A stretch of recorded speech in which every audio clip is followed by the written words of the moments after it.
I get to talk about the increasingly likely prospect, at least in my mind, that Democrats are going to win back the Senate and a large measure of power and influence and guardrails. You heard my setup, my view about how likely this has changed radically from 9 months ago. Does that match what you guys have been thinking and what you've been seeing internally?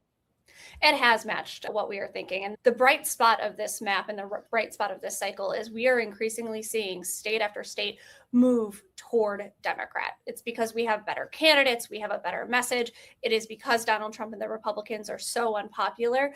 But we started this cycle with we could pick up 1 or 2 seats, maybe even 3. And now we have multiple paths, not only to pick up seats, but to a majority. As you noted, we need 4 to get it done. So we are seeing states come on board that Republicans at the beginning of the cycle never thought they would even have to compete in. And now the polling has us, both public polling and our fun insider polling, has candidates 1, 2, 3 points ahead. And here I'm talking about Ohio, Iowa, Texas, Alaska, even places that they thought were safe, that suddenly great Democratic candidates came on board and they have great messaging and they're running against, which is a time often statement that people in my position get to say, but pretty bad Republican candidates. So the momentum is there. It's going to be hard. We're not competing in a single state with the exception of Maine that Donald Trump did not win by at least 10 points in the election. So these are deep red Republican states, but the map is getting better. The polls are getting better and voter enthusiasm for Democrats is getting better. So we are seeing everything kind of right getting into place. It's still hard. I don't want to rose-colored glasses anything here, but we are in a much better position than we were 9 months ago. And I think we're going to continue to see that as the economy continues to struggle and as Donald Trump continues to show people and Republicans continue to show people they're not really in it for you or me or working class families. They're in it for billionaires and they're in it for their donors and they're in it for themselves.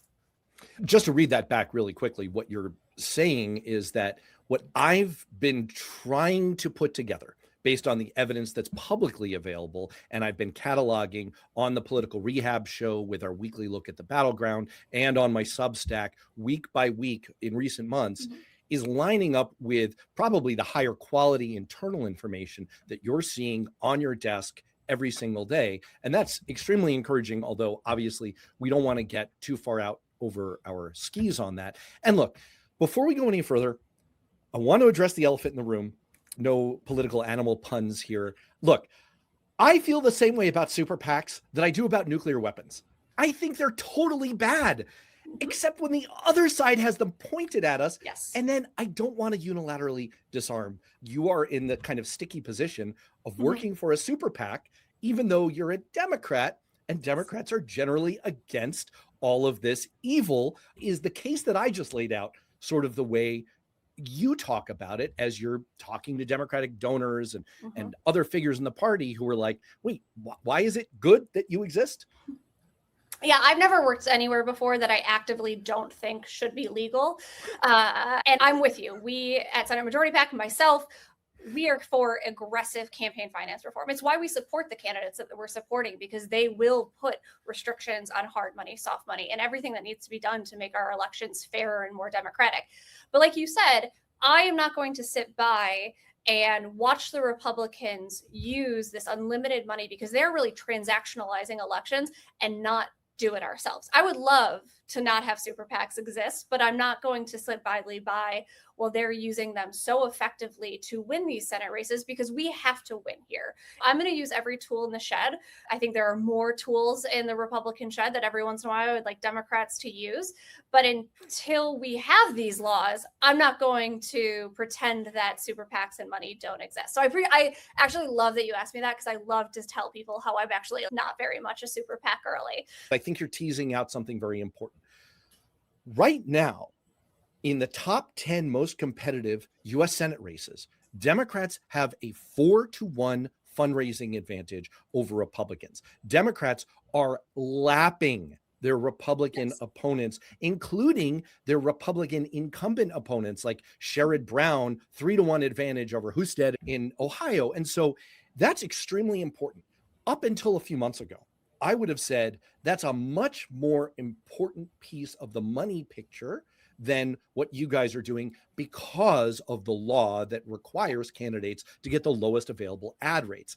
Now the Supreme Court has blurred that picture somewhat. So I have a revised view on this. And I want to get this out of the way because people have heard me say so many times, if you're going to give to candidates, don't give to outside organizations, don't even give to party committees. So you can scratch everything that I previously said about party committees because they get the same lowest ad rates now as the candidates. But I also think, again, just to pick up on something you just said that I think is really important, it reminds me a little bit of those old ads for Frosted Flakes, and they would show a picture of a nice big bowl of Frosted Flakes, and they would say, this is part of this complete breakfast. And they'd also show fruit, orange juice, fiber, vitamins. And so to me, it feels like what you guys do, the place you occupy in the ecosystem, is important. It's part of a complete breakfast. It doesn't substitute for, it's maybe not better than the fundraising being done by candidates directly, but I have come around to the idea that you need to fight fire with fire. If Republicans have